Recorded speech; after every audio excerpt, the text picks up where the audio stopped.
Chris Hansen did a ride along and caught a wild one, a trans illegal. Meet Deanna Devon Richardson. He allegedly sexually assaulted two young boys while he was babysitting. Hansen nabbed him getting a pumpkin spice at Starbucks. Do you know why they decided to pick you up today? I don't know.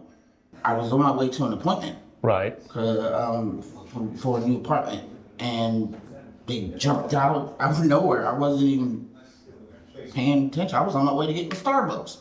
Deanna says the sexual assault was no problemo because the family had mucho dinero.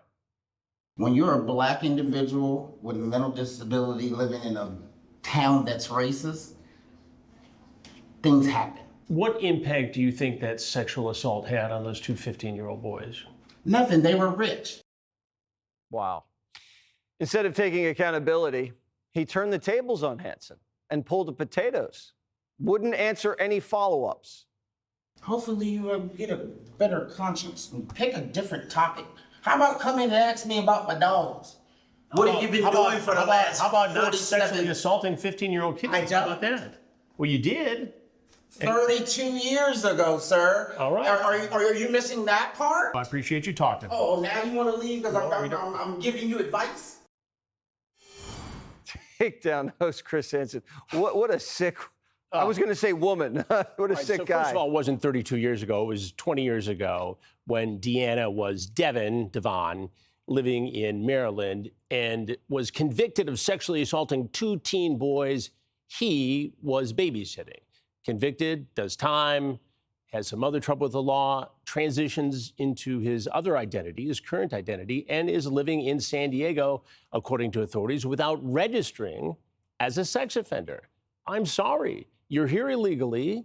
It's time to go. Yeah, we don't have any sympathy for people like this, but these are the types of people that Democrats are going to the mattresses for. Look, in the last month, Jesse, we have caught 45 predators seeking to exploit children. 7 of those were for a new investigative series we have going on with ICE ERO. They go out after these people who are here illegally, but have also been convicted of crimes against children. We had one guy who lived, convicted sex offender from Mexico, lived in a home next to a daycare facility and 3 blocks from a school.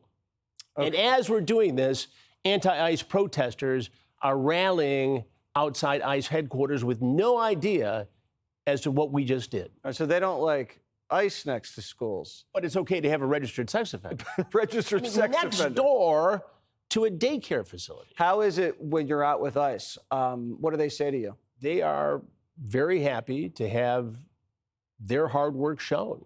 I mean, these are dedicated men and women who are trying to get criminals out of this country. We're not talking about somebody who didn't check a box here.